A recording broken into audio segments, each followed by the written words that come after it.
इस कविता का जो विषय है, वो जो शब्द है, असल में उस पर कविताएं नहीं लिखी जा सकती। दुनिया की किसी भी कलम में इतनी ताकत नहीं है कि वो मां पे कविताएं लिख सके। मैं तो बहुत छोटा कलमकार हूं, मैं मां पे क्या कविताएं लिखूंगा। मैंने एक कविता सिर्फ ये लिखी है कि जब मां हमारे पास होती है तब शायद उसके होने का एहसास नहीं होता। जब मां नहीं होती तब जिंदगी क्या होती है, बस मैं ये कहना चाहता हूं। तब आप सुने उस कविता को। एक बहुत छोटी सी कहानी उस कविता के शुरू में कहता हूं। एक जंगल में एक संगीतकार मृदंग बजाता था। मृदंग ढोलक की तरह एक वाद्य को कहते हैं। और जब मृदंग बजाता तो एक बकरी का बच्चा वहां रोज आके खड़ा हो जाता। एक दिन सर ये कैमरे जो भी हैं बंद कर दें प्लीज, फॉर गॉड सेक। बकरी का बच्चा वहां खड़ा हो जाता आके, तो मृदंग जो बजाता था संगीतकार, उसने उस मेमने से एक दिन पूछ लिया कि यार तुझे क्या मेरा सुर, मेरी ताल, मेरी लय बहुत अच्छी लगती है जो तू रोज यहां चला आता है।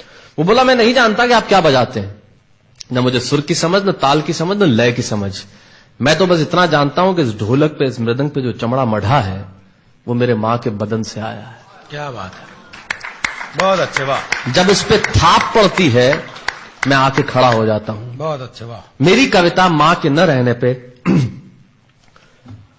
भीतर से पड़ी हुई थाप की कविता है, तब सुनाना चाहता हूं। इस कविता में अगर आपके आंसू बाहर की दुनिया की यात्रा करना चाहे तो रोकिएगा मत। अगर आपको ठीक लगे, जैसा कहता हूं जब मां नहीं होती तब जिंदगी क्या होती है। एक मुनव्वर राणा साहब का शेर उधार लेता हूं कि किसी के हिस्से में मकान आया, किसी के हिस्से में दुकान आई, मैं सबसे छोटा था, मेरे हिस्से में मां आई।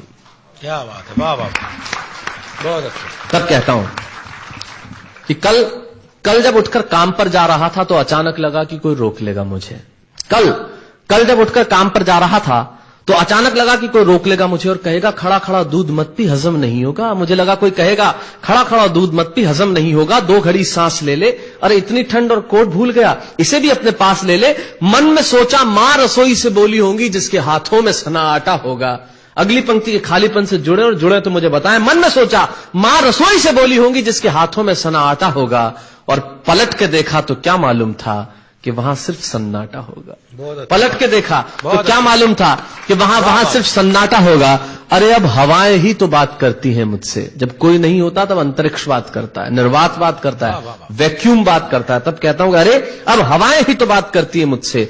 लगता है जब जाऊंगा किसी खास काम से तो कोई कहेगा दही शक्कर खा ले बेटा, अच्छा शगुन होता है। कोई कहेगा गुड़ खा ले बेटा, अच्छा शगुन होता है। पर मन इसी बात के लिए तो रोता है कि सब कुछ है मां, सब कुछ। जिस आजादी के लिए तुझसे मैं सारी उम्र लड़ता रहा। आपने अपने बचपन में देखा होगा, माए हमें टोकती है, यहां मत जा, वहां मत जा, ये मत कर, वो मत कर। तब हम आजाद होना चाहते हैं, और आजादी की कीमत कितनी बड़ी देनी पड़ती है। अगर कम शब्दों में मैंने ठीक बात कह दी हो तो इसका एहसास मुझे जरूर कराइएगा कि सब कुछ है मां, सब कुछ। जिस आजादी के लिए तुझसे मैं सारी उम्र लड़ता रहा वो सारी आजादी मेरे पास है। फिर भी न जाने क्यों दिल की हर धड़कन उदास है। कहता था ना तुझसे मैं वही करूंगा जो मेरे जी में आएगा, और आज मैं वही सब कुछ करता हूं जो मेरे जी में आता है। बात यह नहीं है कि मैं जो चाहूं कर लूं, मुझे कोई रोकने वाला नहीं है।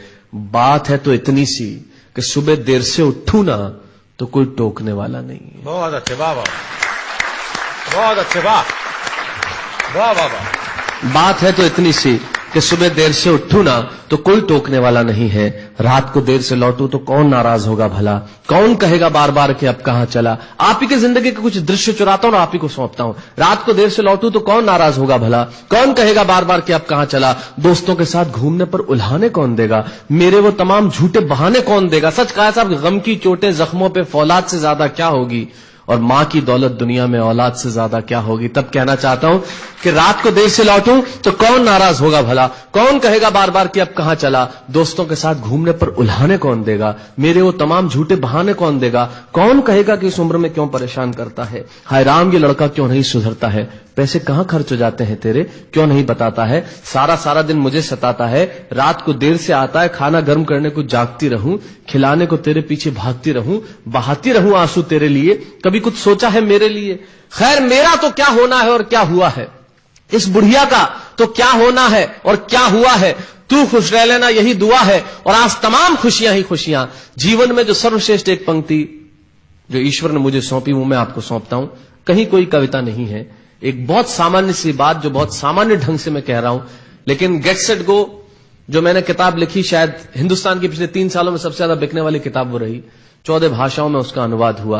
वाह वाह में मैं रोज टीवी पे बोलता हूं, मेरे लाखों लफ्ज कुर्बान करता हूं सिर्फ उस एक पंक्ति पे जो ईश्वर ने मुझे सौंपी, और कहीं कोई कविता नहीं है, आप ही का भाव आपकी उठा को सौंपता हूं और देता हूं, और जिस विश्वास के साथ मैंने लिखा उस विश्वास के साथ आपको देता हूं कि मेरा तो क्या होना है और क्या हुआ है, इस बुढ़िया का तो क्या होना है और क्या हुआ है, तू खुश रह लेना यही दुआ है। और आज तमाम खुशियां ही खुशियां, गम ये नहीं है कि कोई ये सब खुशियां बांटने वाला होता, पर कोई तो होता जो गलतियों पे डांटने वाला होता। बहुत अच्छे, वाह वाह वाह वाह, बहुत अच्छे, वाह। गम ये नहीं है कि कोई ये सब खुशियां बांटने वाला होता, पर कोई तो होता जो गलतियों पे डांटने वाला होता। और अंतिम पंक्तियां देता हूं कि तू होती ना तो हाथ फेरती, कभी सर पर या हल्के से बाम लगाती, आवाजें दे देकर सुबह उठाती, दिवाली पे टीका लगाकर रुपए देती और कहती बड़ों के पांव छूना आशीर्वाद मिलेगा, कपड़े मत फाड़ना, अगला कपड़ा अगली दिवाली को सिलेगा। बहन को सताता तो तू चांटे मारती, बीमार पड़ता तो रो रो के नजरें उतारती,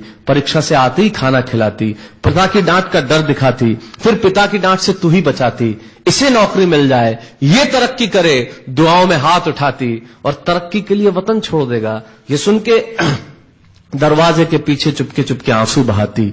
सब कुछ है मां, सब कुछ, आज तरक्की की हर रेखा तेरे बेटों को छू के जाती है, पर मां हमें तेरी बहुत याद आती है। बहुत अच्छा।